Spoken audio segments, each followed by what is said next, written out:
The universe, as it turns out, has a peculiar sense of irony.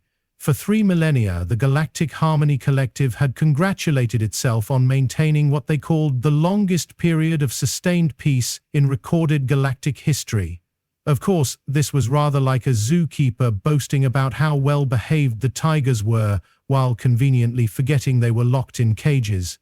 But then again, self-awareness was never the collective's strongest suit. The Terran Confederation existed in what the galaxy's more enlightened species like to call protective custody. Such a civilized term for what was, essentially, the most elaborate quarantine in cosmic history. Humans were allowed to spread across exactly 47 star systems, all of them conveniently located in the galaxy's equivalent of a cosmic backwater, far from any important trade routes or strategic resources. The galaxy's great minds had decided, 3,000 years ago, that humanity needed time to mature before joining the greater cosmic community. High Arbiter Zex Thul of the Vorthak hegemony had been particularly eloquent on this subject during his recent address to the Collective Assembly.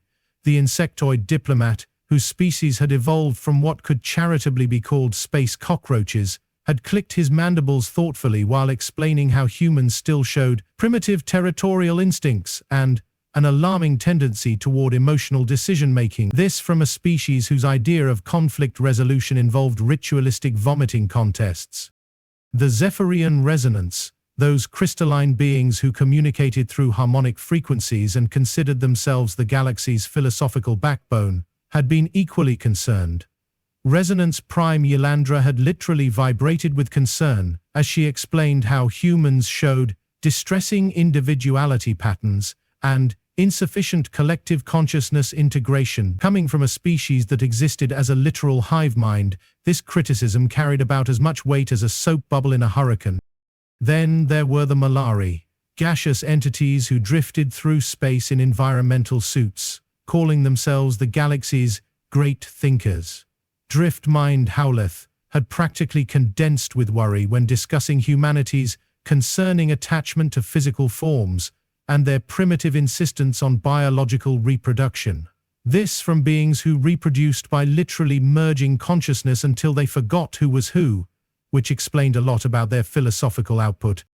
The Treaty of Distant Stars, signed in what humans still called 2387 CE, had established the terms of this cosmic house arrest. Humanity would be allowed to develop naturally within their designated zone, with minimal interference from galactic civilization. In exchange, the rest of the galaxy would sleep soundly, knowing that the descendants of the species that had somehow turned warfare into an art form were safely contained in their corner of the universe. The monitoring system was, the collective assured itself, purely for humanity's protection. A network of quantum sensors tracked every human settlement, every ship movement, every expansion of their civilization. Not spying, mind you, guardianship. The same way a parent might monitor a child playing with matches in a dynamite factory. Ambassador Keth Mollinson had been filing requests for expanded territorial rights for the better part of 2 decades. Every morning he would submit the same carefully worded petition to the collective's Department of Contained Species Affairs. Yes, that was the actual name. Bureaucrats apparently had no sense of irony anywhere in the galaxy. Every afternoon he would receive the same carefully worded rejection, usually accompanied by helpful suggestions about internal development opportunities and the benefits of focused growth. The truly maddening part was how genuinely concerned they all seemed. The galaxy's species looked at humanity the way one might regard a recovering addict, proud of their progress but absolutely convinced they were one bad day away from a spectacular relapse. The fact that humans hadn't started a war in 3,000 years was seen not as evidence of evolution, but as proof that the containment was working. What the galaxy had somehow failed to notice was that humans had been building during those 3 millennia. Not just cities or ships, but something far more dangerous: patience. The kind of cold, calculated patience that comes from knowing exactly how far superior numbers can be stretched before they snap. The Terran Confederation's military existed officially for internal security and asteroid mining operations. The galaxy's monitors saw cargo haulers and patrol ships, mining equipment and construction vessels. They saw what they expected to see. What they didn't see were the weapons platforms disguised as communications arrays, the battle fleets registered as merchant vessels, or the fact that every mining operation had somehow produced enough refined metals to armor a small moon. Admiral Thorne Blackwater, commander of what was officially called the Terran Resource Management Fleet, had a saying, "Let them think we're farmers with very large plows." His fleet of 300 agricultural support vessels could have taken on the entire Vorthark military, but the collective's files listed them as grain transporters. The cosmic background radiation did wonders for hiding weapon signatures, it turned out. General Miracastio oversaw what the collective knew as the Colonial Development Corps. 40 million soldiers dressed up as construction workers and terraforming specialists. Every human settlement had enough firepower to level a small city, but the galaxy saw peaceful colonists building homes for their children. Director Jonas Flint managed cultural preservation programs that were, in reality, the most sophisticated intelligence network in galactic history. Every alien species had been thoroughly studied, their weaknesses catalogued, their military capabilities assessed. The collective thought humans were isolated. Humans had been watching everything. For 3,000 years, humanity had played the role of the reformed wild child, nodding along to lectures about galactic citizenship, while quietly preparing for the day when someone would cross the line that couldn't be uncrossed. That day came on a Tuesday. Epsilon Tertius was one of those neutral worlds that served as a meeting point between the Terran Confederation and the broader galactic community. Officially a cultural exchange station, it was where young humans could occasionally interact with alien species under carefully controlled conditions. Think of it as a cosmic petting zoo, with humans as the exotic animals being gradually introduced to civilized society. A group of human colonists, mostly teenagers from the outer settlements, had been invited to participate in what the collective called an intercultural dialogue experience. 17 young people, ages 14 to 19, accompanied by 2 adult supervisors, had arrived at Epsilon Tertius for what was supposed to be a week of carefully structured interaction with various alien species. The Krillian Dominion had requested to participate in the program. The reptilian species, known for their militaristic culture and expansion-sarcastic worldview, had been surprisingly enthusiastic about the opportunity to study human youth. Their war chief Crex Talor had personally assured the collective that his people were eager to learn about human developmental patterns and behavioral adaptation strategies. What the Krillians were actually interested in was determining whether human children could be acquired for their own purposes. The Dominion had a long history of incorporating useful species into their empire, and they had developed a particular interest in humanity's apparent adaptability. Young humans, they reasoned, would be easier to integrate into Krillian society than adults who had already formed fixed cultural patterns. The moment came during what was supposed to be a routine tactile communication exercise, the galaxy's awkward attempt at teaching species with different sensory modalities how to interact. A Krillian delegation approached the human group, ostensibly to demonstrate their greeting customs. Then Crex Talor reached out with a clawed appendage and grabbed 16-year-old Marcus Chen by the shoulder. The boy's instinctive flinch was immediate, but what happened next surprised everyone in the room. The 2 adult human supervisors, peaceful educators who had never shown the slightest hint of aggressive behavior, moved with a speed and precision that left the alien observers stunned. Within seconds, the Krillian war chief found himself flat on his back, with a human boot on his throat, and the business end of what had appeared to be an innocuous scanning device pointed directly at his skull. The device, it turned out, was not a scanner. Commander Rex Holloway, one of the supervisors, had a voice like winter when he spoke. "Remove your appendages from our young, now." The Krillian delegation, faced with weapons they hadn't known existed and humans who had suddenly stopped acting like domesticated pets, made what would later be recognized as the worst decision in their species' history. Instead of backing down, they attempted to complete their acquisition. The battle lasted exactly 4 minutes and 37 seconds. When the dust settled, 12 Krillians were dead and the rest were in restraints. The human teenagers were unharmed. The supervisors had returned to their previous positions as if nothing had happened, except for the small detail that they were now holding weapons that officially didn't exist. The news spread across the quantum communication network faster than light itself. For the first time in 3,000 years, humans had drawn blood in defense of their own. The reaction was immediate and universal: panic. On Vorthak Prime, High Arbiter Zex Thul received the report while in the middle of his morning grooming routine. The specialized brush fell from his manipulator appendage as he realized what had just happened. The humans weren't contained because they were weak, they were contained because they were dangerous, and someone had just reminded them of that fact. Resonance Prime Yolandra's harmonic frequencies shifted into patterns that roughly translated as, "Oh, we're supremely screwed." The Zephyron Collective had spent centuries studying human behavioral patterns, but they had only been observing humans at peace. Humans at war were an entirely different species. Drift-mind Howleth, condensed into the tightest configuration possible for a gaseous being, the Malari equivalent of curling up in a ball and hoping the monsters would go away. The philosophical implications were staggering. If humans had been peaceful by choice rather than by containment, what did that say about the last 3 millennia of galactic policy? But nowhere was the panic more pronounced than in the emergency session of the Galactic Harmony Collective Assembly. Representatives from 400 species had gathered in the great amphitheater of Cosmic Station Alpha, and the mood could best be described as barely controlled hysteria. "They will kill the Krillians," buzzing the Vorthak representative, his mandibles clicking in distress, "with their bare appendages and primitive kinetic weapons." The energy signatures were completely unfamiliar, harmonized the Zephian delegate.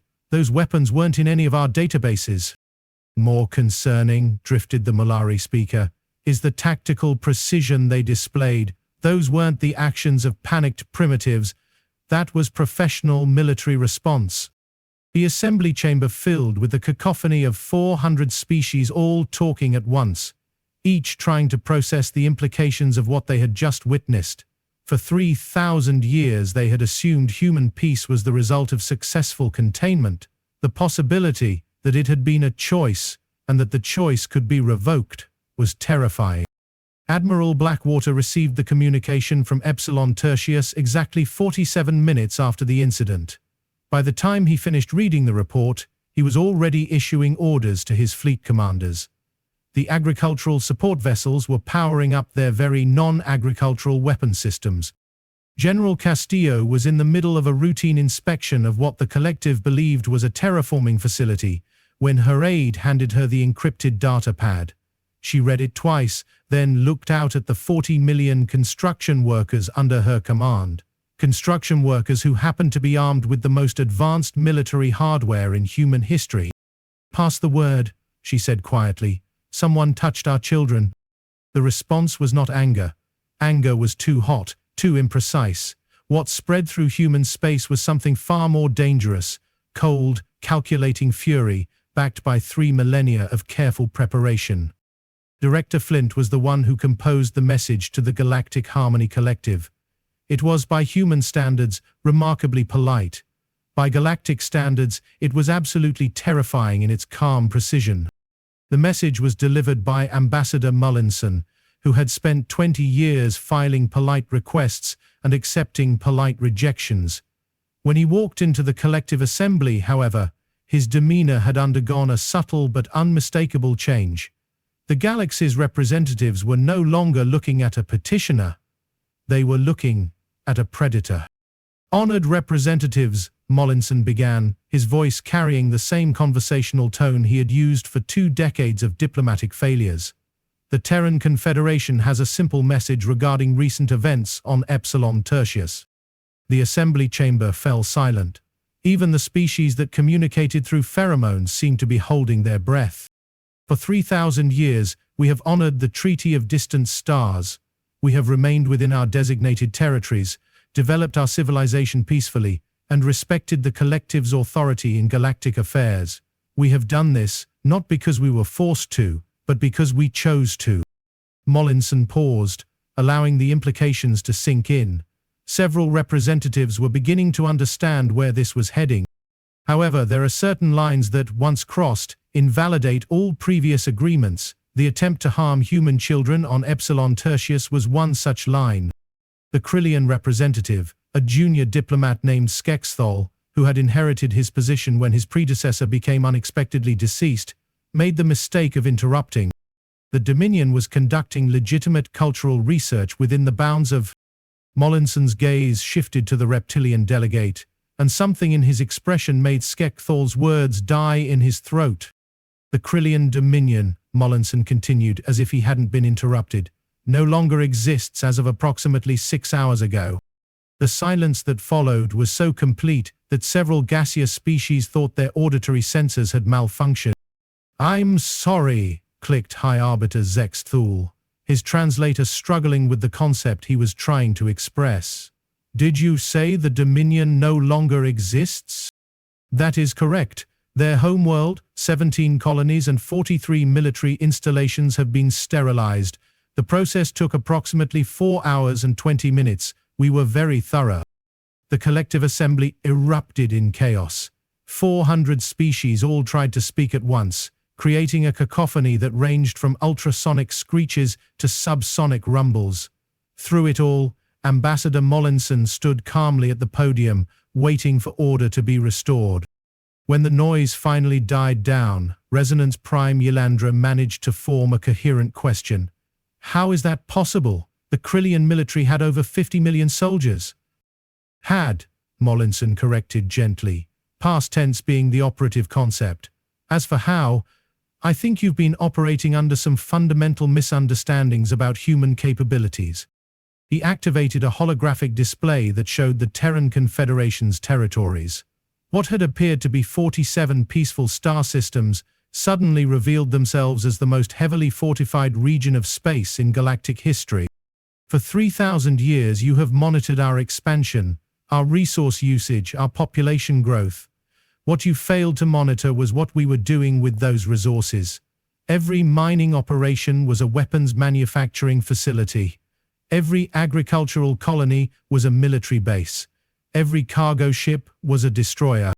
The display zoomed in on various human settlements, showing their true nature. What the collective had classified as grain silos were actually missile batteries. What they had recorded as civilian housing was barracks for professional soldiers. What they had listed as communication arrays were targeting systems for weapons that could crack planets. "You see," Mollinson continued, his tone remaining conversationally pleasant, "we learned something important during those first few centuries of containment. We learned that the galaxy is a very dangerous place, full of species that view others as resources to be exploited. So we prepared." Drift Mind Howleth managed to condense enough to form words. "The monitoring systems showed no military buildup. The monitoring systems showed exactly what we wanted them to show. 3,000 years is a long time to perfect stealth technology. And, if I may say so, your monitoring protocols were remarkably easy to circumvent once we understood them." High Arbiter Zexthul's mandibles were clicking so rapidly they were generating a high-pitched whine. "This is impossible. No species could hide military preparation on this scale." "Most species probably not," Mollinson agreed. "But then most species didn't spend their formative years turning warfare into a science. We had what you might call a head start." The implications were staggering. Every assumption the galaxy had made about humanity for 3 millennia had been wrong. They weren't contained primitives slowly learning civilization. They were apex predators who had chosen to play by someone else's rules. Until someone broke the most fundamental rule of all. "What do you want?" asked Resonance Prime Ylandra, her harmonic frequencies betraying her fear. Mollinson smiled, and the expression was far more terrifying than any show of anger would have been. "We want the collective to understand that the Treaty of Distant Stars is null and void. Effective immediately, the Terran Confederation claims full sovereignty over our territories and recognition as an equal member of galactic civilization." He paused, allowing the chamber to process this information.